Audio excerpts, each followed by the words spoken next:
Hello friend, welcome back to my channel Adarsh mathematics. आज का session start करते हैं। आज का सेशन रहेगा दो बिंदुओं के बीच की दूरी पर आधारित प्रश्न रहेगा और त्रिभुज के क्षेत्रफल पर आधारित प्रश्न रहेगा। तो इस सेशन को ध्यान से देखिए। इस सेशन से हर बार एग्जाम में प्रश्न पूछा जाता है। 2-3 प्रश्न इसी सेशन से पूछा जाएगा। तो इस सेशन को ध्यान से देखिए। चलिए सेशन को स्टार्ट करते हैं देरी न करते हुए। देखिए सेशन का पहला क्वेश्चन दिया है, बिंदु 0,5, 5,0 तथा 2,2 से बनाते हैं। क्या बनाते हैं मतलब इसमें इन तीन बिंदु दिया हुआ है। इन तीन बिंदुओं की सहायता से हम बीच की दूरी निकालेंगे और बीच की दूरी निकालेंगे तो हमें पता चलेगा क्या सरल रेखा है या समद्विबाहु त्रिभुज है, समबाहु त्रिभुज है, इनमें से कोई नहीं। तो चलिए इनको देखते हैं। सबसे पहले एक रफली हम ग्राफ बनाते हैं। चलिए रफली चित्र बनाते हैं। देखिए मान लीजिए तीन बिंदु है। चलिए आप ग्राफ बनाते हैं, रफली ग्राफ बनाते हैं। ग्राफ को ध्यान से देखिए। इस पर ग्राफ अगर समझ जाएंगे तो आपको ग्राफ पेपर पर भी बहुत आसानी से बनाना आ जाएगा। तो चलिए स्टार्ट कर। देखिए सबसे पहले हमें एक्स एक्सिस को दर्शाते हैं, उसके बाद वाई एक्सिस को। ये हमारा रहा वाई एक्सिस और ये रहा हमारा एक्स एक्सिस, ठीक है। और देखिए जब हमारा पॉजिटिव होता है तो ये एक्स होता है, उसके बाद नेगेटिव साइड जाते हैं तो केवल हमारा एक्स डैश हो जाएगा। ये हमारा ऊपर चलता है तो पॉजिटिव होता है, नीचे जाएंगे तो क्या आ जाएगा, वाई डैश हो जाएगा। इसको वाई डैश बोलते हैं। अब देखिए रफली बना रहे हैं इसको ग्राफ। देखिए यहाँ दिया है 0,5 दिया है, यानी कि एक अक्ष पर हम 0 चलेंगे। 0 चलना है, यानी कि 0 हमारा यहीं होता है मूल बिंदु पर। 0,0 ये होता है हमारा ओरिजिन पॉइंट। उसके बाद से क्या होता है 0,5, यानी कि 5 हमें वाई एक्सिस पर चलना है पॉजिटिव में। तो 1 2 3 4 5 मान लीजिए यहाँ हो गया। तो इसको कहाँ लिखेंगे 0,5, ये हो गया। उसके बाद से क्या है, उसके बाद से इसको चलिए पॉइंट, इसको हम ए मान लेते हैं। इसको पॉइंट ए मान लेते हैं। उसके बाद हमारा बी पॉइंट है 5,0, यानी कि हमें एक्स एक्सिस पर 5 पॉइंट चलना है, यानी कि एक्स है पॉजिटिव साइड में 1 2 3 4 5 यह हो गया। उसके बाद से वाई एक्सिस पर हमें चलना है 0, यानी कि यहीं पर रहेगा। तो क्या हो जाएगा 5,0 ये हो गया हमारा। इसे हम बी पॉइंट मान लेते हैं। अब चलिए इसको देखते हैं। ये हमारा क्या है 2,2, यानी कि एक्स एक्सिस पर 2 पॉइंट चलना है। उसके बाद से वाई एक्सिस पर भी 2 पॉइंट चलना है। तो हमारे एक्स एक्सिस पर यहाँ पर आ गए और वाई एक्सिस पर 1 2 यहाँ पर आ गए, यानी कि इसके और इसके बीच आ गए हैं। तो हमारा यहाँ पर है तो क्या हो जाएगा 2,2। चलिए इसको हम सी मान लेते हैं। अब चलिए इसको मिला लेते हैं। तो चलिए आप मिलाते हैं। कॉलम मिल गया। देखिए रफली मिला रहे हैं। ये हमारा मिल गया यहाँ पर, ठीक है। उसके बाद से इस पॉइंट को हमें मिलाना है इस पॉइंट पर। उसके बाद से इसको हम यहाँ मिला देंगे। देखिए ये हमारा बन गया त्रिभुज। अब चलिए इस तरह तो नहीं पता चल पा रहा है, अगर ग्राफ रहता तो एकदम हुबहू पता चल जाता कौन सा त्रिभुज है। तो चलिए इसकी सहायता से एक रफली त्रिभुज बन गया। इसकी सहायता से अब हम इसका देखते हैं बीच का दूरी निकाल करके। तो चलिए स्टार्ट करते हैं। सबसे पहले हमारे ये बी सी, तो ए बी के बीच की दूरी निकालते हैं। उसके बाद से बी सी के बीच की दूरी, उसके बाद से सी ए के बीच की दूरी। तो तीनों का निकालते हैं। उसके बाद से हमें पता चलेगा, जब तीनों के बीच की दूरी निकालेंगे तो हमारा डिस्टेंस पता चल जाएगा। उससे पता चलेगा कौन सा हमारा समद्विबाहु है या समबाहु है या सरल रेखा है। तो चलिए स्टार्ट करते हैं। सबसे पहले हम निकालते हैं ए बी के बीच की दूरी। ए बी के बीच की दूरी, तो ये पॉइंट हमारा क्या है, ए पॉइंट में दिया है 0,5। उसके बाद से बी जो पॉइंट है यहाँ पे 5,0, इसको बोलते हैं x1, इसको बोलते हैं y1। इसमें बोलेंगे x2, इसको बोलेंगे y2। चलिए अब क्या बीच की दूरी के फार्मूला होता है क्या, इसको यहाँ देखिए। अगर बीच की दूरी वाला फार्मूला वाला सेशन नहीं देखे हैं तो उस सेशन को हम डिस्क्रिप्शन बॉक्स में डाल देते हैं, देख लीजिए। डिस्क्रिप्शन में उसका लिंक डाल देंगे। तो बीच की दूरी का जो फार्मूला होता है, बीच की दूरी का फार्मूला, तो बीच की दूरी का फार्मूला देख लीजिए। यानी कि ए बी इक्वल टू हमारा हो जाएगा रूट में x2 माइनस x1 का whole square plus y2 minus y1 का होल स्क्वायर। ये हमारे बीच की दूरी का फार्मूला होता है। इसकी सहायता से चलिए निकालते हैं ए बी का डिस्टेंस। तो x1 इसमें क्या है हमारा, x2 क्या है, x2 हमारे 5 माइनस x1 0 का होल स्क्वायर प्लस y2 है हमारा यहाँ पर 0, उसके बाद y1 है 5, ये हो जाएगा इसका होल स्क्वायर। उसके बाद से ये हो जाएगा, देखिए यहाँ से 5 माइनस 0 यानी कि 5 की स्क्वायर था, 5 की स्क्वायर 25, उसके बाद से यहाँ देखिए प्लस 0 माइनस 5 माइनस 5 की स्क्वायर करेंगे तो फिर से प्लस में 25 हो जाएगा।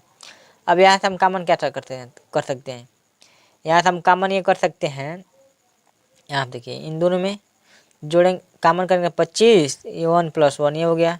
उसके बाद क्या बचा, हम 25 को क्या लिख सकते हैं यहाँ पर 5 × 5, और इसको जोड़ेंगे क्या हो जाएगा 1 1 2 ये हो गया।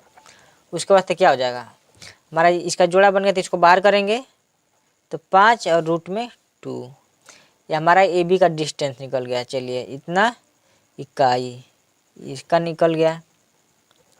अब निकालते हैं, ये तो निकल गया ए बी के बीच की दूरी। अब निकालते हैं हम बी सी के बीच की दूरी। तो चलिए बी सी के बीच की दूरी भी यहीं से निकालते हैं।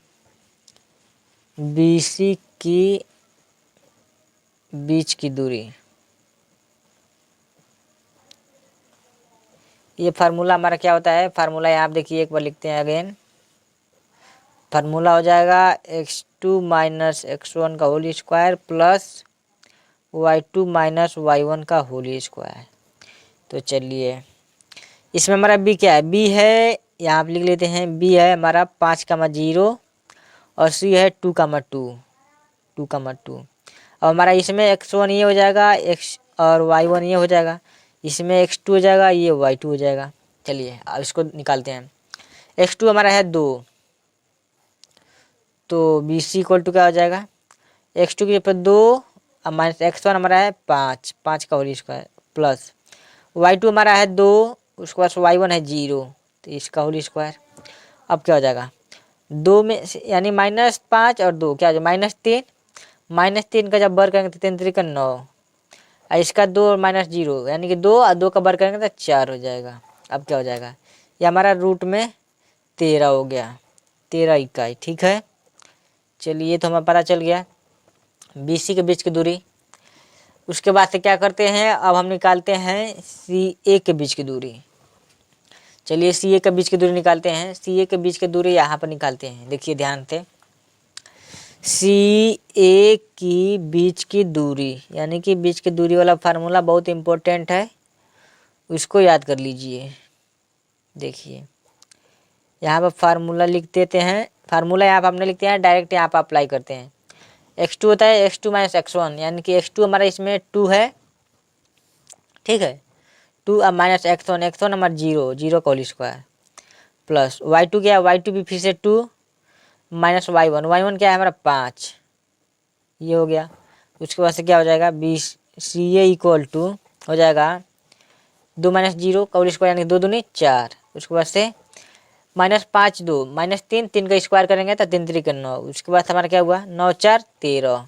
देखिए सी ए, अब इसको देखते हैं, देख रहे हैं A B not equal to B C equal to C A. देखिए हमारा ए बी का वैल्यू दिया है 5√2, ये बी सी की इक्वल नहीं है, बी सी का मान दिया है रूट में 13, और ये हमारा बी सी √13 किसके इक्वल है, सी ए के बीच की दूरी के बराबर है, यानी कि सी ए का भी हमारा क्या निकला है √13। अब देखेंगे इसमें क्या ऑप्शन मिला हुआ है। देखिए दो भुजा तो सेम है लेकिन एक अलग है, तो इसको कौन सा त्रिभुज बोलते हैं। देखिए समद्विबाहु त्रिभुज में यह होता है, दो भुजाएं जब बराबर होती हैं और एक भुजाएं अलग होती है, यानी कि उससे डिफरेंस होती है। तो हमें यहाँ पर दिख रहा है दो भुजाएं बराबर दिख रहा है और तीसरा भुजा अलग है, तो हमारा ये कौन सा त्रिभुज होगा, समद्विबाहु त्रिभुज। तो ऑप्शन देखते हैं समद्विबाहु त्रिभुज दिया है कि नहीं। देखिए यहाँ पर ऑप्शन में दिया है समद्विबाहु त्रिभुज, ऑप्शन सी हमारा क्या हो जाएगा, राइट आंसर हो जाएगा। तो ऑप्शन सी को हम ऑप्शन सही मार देंगे। आई होप आपको पहला क्वेश्चन समझ में आ गया। अगर पहला क्वेश्चन आपको समझ में आ गया तो हमारे वीडियो को लाइक कर लीजिए और चैनल को सब्सक्राइब कर लीजिए और दोस्तों के पास शेयर कर दीजिए, ताकि उन दोस्तों को भी इस सेशन का लाभ मिल सके और परीक्षा में इस प्रकार के प्रश्नों को कर सके। तो चलिए चलते हैं अब अगले प्रश्न की ओर। हमारा अगला प्रश्न आप देखिए, आपके स्क्रीन बोर्ड पर दिखेगा अभी। हाँ देखिए अगला प्रश्न मिल गया। अगला प्रश्न दिया है, यदि बिंदु ए 2, बी है 8, 4, सी है 5, 7 तथा डी = -1, 1 बहुभुज के शीर्ष हैं, तो वह बहुभुज होगा। यानी कि हमें 4 बिंदु दिया है, यानी कि हमारा बहुभुज का 4 शीर्ष दिया है। अब इन 4 शीर्षों के हम बीच की दूरी निकालेंगे, सबका डिस्टेंस निकालेंगे, तो हमें पता चलेगा कौन सा चतुर्भुज है, यानी कि बहुभुज है। बहुभुज मतलब 2 से अधिक भुजाओं वाले क्या बोलते हैं, बहुभुज बोलते हैं। तो चलिए इसको हम रफली बना लेते हैं एक, इसमें अब ग्राफ की सहायता से नहीं बनाएंगे, रफली एक बना लेते हैं यहाँ पर चित्र। तो रफली मान लीजिए आपको इस तरह मिल गया, इसको ए मान लीजिए, इसको बी मान लीजिए, इसको सी मान लीजिए, इसको डी मान लीजिए। ए को मान लेते हैं, यहाँ पर 2, -2 दिया है, तो यहाँ पर 2, -2, 2, -2 हो जाएगा। बी दिया है 8, 4, सी बिंदु दिया है 5, 7, तो इसको ले लेते हैं 5, 7। और डी बिंदु है -1, तो -1, चलिए ये तो हो गया। उसके बाद से अब चलते हैं ए बी के बीच की दूरी निकालेंगे, उसके बाद से बी सी के बीच की दूरी, उसके बाद सी डी के बीच की दूरी, उसके बाद डी ए के बीच की दूरी। अगर हमारा बीच की दूरी अगर सेम सब मिल जाएगा तो क्या हो जाएगा, ये हमारा वर्ग हो जाएगा, ठीक है। अगर उसके बाद अगर आमने सामने की भुजा यानी कि 2 भुजा बराबर मिल जाए, 2 भुजा अगर सेम मिल जाए तो क्या हो जाएगा, हमारा आयत हो जाएगा। तो चलिए सेशन को स्टार्ट करते हैं, यानी क्वेश्चन को सॉल्व करते हैं। सबसे पहले निकालते हैं ए बी के बीच की दूरी। अब यहाँ फार्मूला ना लिखेंगे, डायरेक्ट फार्मूले पे इसको अप्लाई कर रहे हैं। तो चलिए चलते हैं ए बी की बीच की दूरी को निकालते हैं। ए बी की बीच की दूरी का फार्मूला क्या होता है, फार्मूला नहीं लिख रहे हैं, डायरेक्ट यहाँ पर अप्लाई कर रहे हैं। फार्मूला होता है x2 - x1। तो हमें दिख रहा है इसमें x2 ये है, x2 8 अब माइनस x1 के पे 2 है, उसका whole square plus y2 - y1। तो y2 यहाँ पर 4 है, 4 का y2 माइनस y1 क्या है -2 है, यहाँ से पहले माइनस होता है तो क्या हो जाएगा +2 हो जाएगा। उसके बाद से होल स्क्वायर। अब क्या करेंगे, 8 में से 2 घटाएंगे तो 6 का स्क्वायर क्या हो जाएगा 36। उसके बाद से 4 और 2 6 का स्क्वायर करेंगे तो 36। अब यहाँ आप देख रहे हैं 36 2 बार है, ठीक है। तो 36 36 72 हो गया। उसके बाद क्या, जब इसका हम वर्गमूल निकालेंगे तो क्या हो जाएगा 6√2, 6 36 दूनी 72। चलिए तो ए बी के बीच की दूरी निकल गया। उसके बाद से अब चलिए चलते हैं बी सी के बीच की दूरी निकालते हैं। तो बी सी के बीच की दूरी निकालने के लिए थोड़ा कलर दूसरा ले लेते हैं। तो चलिए बी सी के बीच की दूरी निकालते हैं। बी सी की बीच की दूरी, यहाँ पर भी सूत्र को अप्लाई करेंगे डायरेक्ट। तो सूत्र क्या होता है x2 - x1, यानी कि x2 हमारा क्या है, x2 5 है, x2 माइनस x1 हमारा 8 है, 8 का whole square plus y2 - y1 whole square. तो y2 हमारा 7 माइनस y1 के 4 है, तो 4 का होल स्क्वायर हो जाएगा। अब क्या हो जाएगा, चलिए इसको स्टार्ट करते हैं। देखिए -8 + 5 -3 का जब होल स्क्वायर करेंगे तो 3 3 का 9 +9 हो जाएगा। उसके बाद प्लस 7 में से 4 जाएगा 3 का स्क्वायर करेंगे तो 3 3 का 9। तो यहाँ से क्या हो जाएगा हमारा, ये हो गया 18। उसके बाद से क्या हो जाएगा 3√2, 3 3 का 9 दूनी 18, इसका वर्गमूल निकालेंगे तो 3√2 हो जाएगा। चलिए अब हम चलिए निकालते हैं यहाँ पर सी डी के बीच की दूरी निकालते हैं। तो सी डी के यहाँ पर निकालते हैं सी डी के बीच की दूरी। तो सी डी के बीच की दूरी यहाँ से निकालते हैं। सी डी के बीच की दूरी क्या हो जाएगा सी डी के बीच की दूरी हम डायरेक्ट फार्मूला पर अप्लाई करते हैं। x2 - x1 होता है, तो x2 हमारा ये है -1, x2 -x1 पर 5 -5 का whole square plus y2 - y2 हमारा इसमें 1 है, अब माइनस y1 7 है, ठीक है। तो 7 का होल स्क्वायर। अब क्या हो जाएगा हमारा, ये हो जाएगा यहाँ पर -1 और यहाँ -5, -6 के जब होल स्क्वायर करेंगे तो क्या हो जाएगा 36 हो जाएगा। उसके बाद प्लस 1 -7, ये भी -6 का होल स्क्वायर करेंगे क्या हो जाएगा 36। उसके बाद ये भी क्या हो जाएगा 72। जब 72 का हम वर्गमूल निकालेंगे तो क्या हो जाएगा 72 का जब वर्गमूल निकालेंगे तो 6 36 दूनी 72, यानी कि 6√2 इसका भी हो जाएगा। चलिए अब निकालते हैं यहाँ पर डी ए के बीच की दूरी। तो डी ए के बीच की दूरी यहीं पर निकालते हैं। देखिए डी ए की दूरी, ठीक है। डी ए की दूरी क्या होगा, यहाँ पर चलिए फार्मूला होता है x2 - x1। तो यहाँ पर ये है x1 y1, ये x2 y2। तो x2 होता है तो x2 जब 2 है तो 2 minus x2 minus x1, x1 पर -1, ये -1 प्लस माइनस प्लस होता है -1, ये -1 क्या हो जाएगा +1 का whole square plus y2 minus y1 होता है, तो y2 जब -2 माइनस y1, y1 1 है तो इसका होल स्क्वायर। अब क्या हो जाएगा यहाँ देखिए, अब सॉल्व करते हैं। अब हो जाएगा हमारा 2 1 3 का होल स्क्वायर, 3 3 के 9 प्लस -2 -1 -3 का जब स्क्वायर करता है 9 हो जाएगा। उसके बाद ये क्या हो जाएगा 9 9 18, उसके बाद इसका वर्गमूल निकालेंगे तो 2√2। अब हमें यहाँ पे दिख रहा है, यहाँ देख लीजिए 3 3 के 9 दूनी 18 होगा ना, 3√2 हो जाएगा।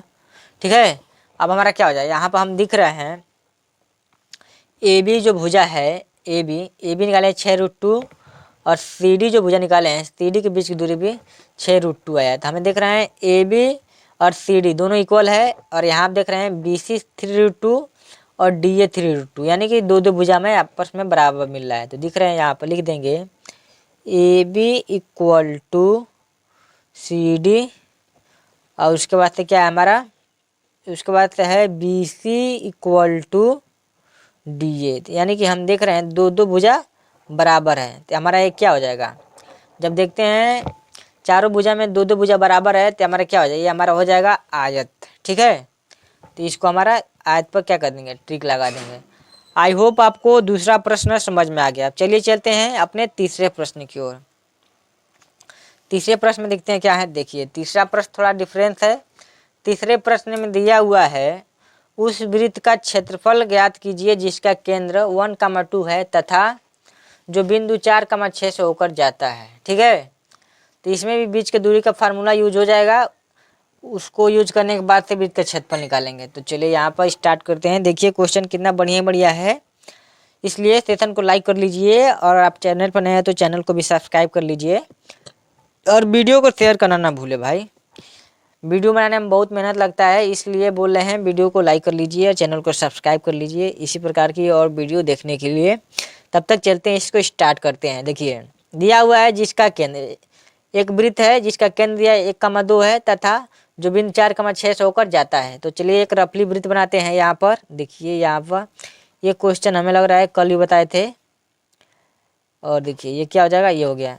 इसका केंद्र हमें दिया है 1,2, और ये जो बिंदु है ये 4,6 से होकर के कहाँ गुजरता है।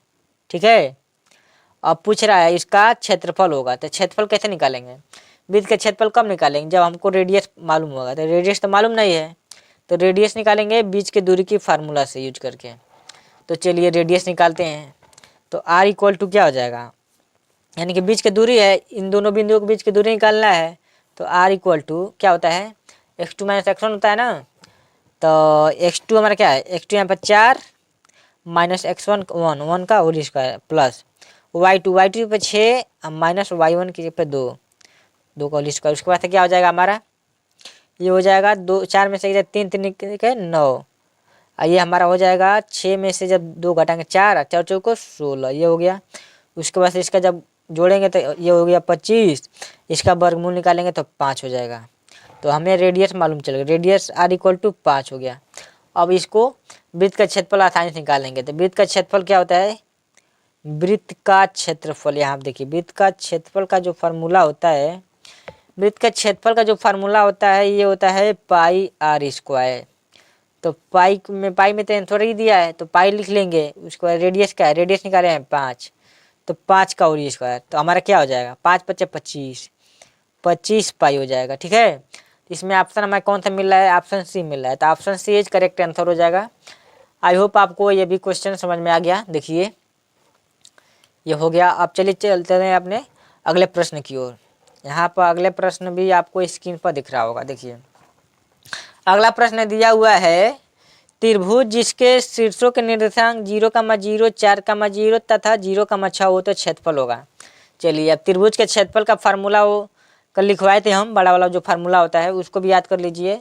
देखिए ये भी प्रश्न पॉलिटेक्निक में पूछा गया है, जो प्रश्न पूछा गया है उसी प्रश्न को केवल हम करा रहे हैं। तो चलिए चलते हैं, इसको निकालते हैं त्रिभुज का क्षेत्रफल। त्रिभुज का क्षेत्रफल निकालने के लिए सबसे पहले आपको त्रिभुज के क्षेत्रफल का फार्मूला याद होना चाहिए। त्रिभुज का क्षेत्रफल का फार्मूला होता है वो बड़ा वाला कल लिखवाए थे 1/2 x1 उसके बाद से y2 minus y3 plus x2 उसके बाद से y3 minus y1 plus x3 उसके बाद से y1 माइनस y2। ये हमारा त्रिभुज के क्षेत्रफल निकालने के लिए एक बड़ा वाला फार्मूला होता है। तो इसी फार्मूला पर चलिए चलते हैं, इसको सॉल्व करते हैं। देखिए सबसे पहले हमारा क्या है 1/2 इसी तरह लिख लेंगे। उसके बाद x1 इसमें क्या है, x1 हमारा 0 है तो ये 0, ठीक है। y2 क्या है, y2 जब हम देख रहे हैं यहाँ पर ये x1 y1 x2 y2 तो y2 के ऊपर 0, ठीक है, तो 0 माइनस y3 की जगह पर क्या है 6 तो 6, इसके बाद प्लस x2 की जगह पर हमारा 4 है तो 4 लिख लेंगे। उसके बाद से y3 की जगह पर लिख लेंगे, यहाँ पर y3 है 6 तो 6, अब माइनस y1 हमारा 0, ये हो जाएगा। अब प्लस x3 की जगह पर हमारा ये 0 है, ठीक है। उसके बाद से y1 क्या है, y1 भी 0 माइनस y2 भी 0, ठीक है, ये हो गया, ये हो गया। और इस पर डायरेक्ट निकाल लेते हैं तो ये क्या हो जाएगा 1/2। जब किसी भी संख्या में 0 से गुणा कर देते तो ये 0 हो जाएगा तो पूरा खत्म। उसके बाद से हमारा बचा 4 और यहाँ पर 6 माइनस 0 6, यानी कि 4 गुणे 6 और ये भी 0 खत्म। उसके बाद क्या बचा, यहाँ बचा 1/2 और 6 चौको 24। अब इसको भी कर देंगे तो 12 बार में कटेगा, ठीक है। तो हमारा क्या हो जाएगा 12 वर्ग इकाई। ये भी हमारा क्वेश्चन लग गया। देखिए कितना छोटा क्वेश्चन था जो कि पॉलिटेक्निक में ये भी पूछा गया था। तो चलिए ये भी क्वेश्चन लग गया। आई होप ये भी क्वेश्चन समझ में आ गया। क्वेश्चन समझ में आ गया वो तो त्रिभुज का क्षेत्रफल का जो फार्मूला होता है ये बड़ा वाला, इस फार्मूला को आपको याद करना है ताकि परीक्षा में आए इस प्रकार क्वेश्चन भूले मत और छूटे मत, ठीक है। तो फार्मूला को भी याद कर लेना है। अब चलिए चलते हैं अपने अगले प्रश्न की ओर। चलिए ये हमारा अगला प्रश्न है। तो अगला प्रश्न देखिए, अगला प्रश्न क्या दिया हुआ है, बिंदु -2,3 4,1 एवं 1,-1 द्वारा घिरा हुआ क्षेत्रफल है, ठीक है। तो इसमें भी वही फार्मूला यूज करेंगे। तो चलिए यूज करते हैं। ये देखिए हमारा त्रिभुज का क्षेत्रफल निकालने 3 बिंदु दिया जाएंगे, त्रिभुज होगा। तो त्रिभुज का क्षेत्रफल निकालने के लिए हमें एक बड़ा सा फार्मूला अभी लिखा है तो उसको देखना है। त्रिभुज का क्षेत्रफल इक्वल टू होता है हमारा 1/2 ये x1 y2 minus y3 plus x2 y3 minus y1 plus x3 y1 minus y2, इसी पे निकालना है। तो अब क्या हो जाएगा, दिख रहे हैं 1/2 x1 की जगह पर 2 -2 तो -2 लिखेंगे। उसके बाद y2 की जगह पर हमारा क्या है 1 माइनस y3 की जगह पर -1 है, ये माइनस पहले तो ये +1 हो जाएगा। उसके बाद से x2 पर 4, उसके बाद y3 -1 y1 होता है y1 -3 तो ये क्या हो जाएगा +3। उसके बाद प्लस x3 हमारा 1 है। उसके बाद y1 है -3 अब माइनस ये y1 है ना, उसके बाद से माइनस y2 क्या 1, ये हो जाएगा। उसके बाद से क्या हो जाएगा, चलिए अब देखते हैं 1/2 उसके बाद से 1 2 का गुणा -2 का तो -4 अब प्लस ये हो गया -1 + 3 2 और 2 का गुणा जब 4 में करेंगे तो क्या हो जाएगा 2 चौको 8। उसके बाद प्लस, ठीक है, ये -4 हो जाएगा। -4 गुणा 1 में करेंगे तो क्या हो जाएगा -4 ही रहेगा। अब क्या हो जाएगा 1/2 ये हो गया -4 + 8 -4 ये हो गया। उसके बाद से क्या हो जाएगा, इसके बाद हमारा हुआ यहाँ आप देख रहे हैं 1/2 -4 क्या हो जाएगा -8 अब +8, ये हमारा क्या हो जाएगा 1/2 ये -8 + 8 गुणे 0। जब किसी भी संख्या में 0 से गुणा करते हैं तो पूरा क्या होता है 0। तो इसमें ऑप्शन हमारा देखते हैं क्या है, ये क्वेश्चन लग गया। तो ऑप्शन देखिए, ऑप्शन ये हमारा सी इज करेक्ट आंसर हो जाएगा। आई होप आपको ये सभी प्रश्न समझ में आ गया होगा। ये हमारा लास्ट प्रश्न था। तो सेशन को यहीं पे स्टार्ट करते हैं। अगर आपको सेशन अच्छा लगा हो तो सेशन को लाइक कर लीजिए और चैनल को सब्सक्राइब कर लीजिए और दोस्तों के साथ शेयर कर लीजिए। तो सेशन को हम यहीं पर समाप्त करते हैं। चलिए, थैंक यू, जय हिंद।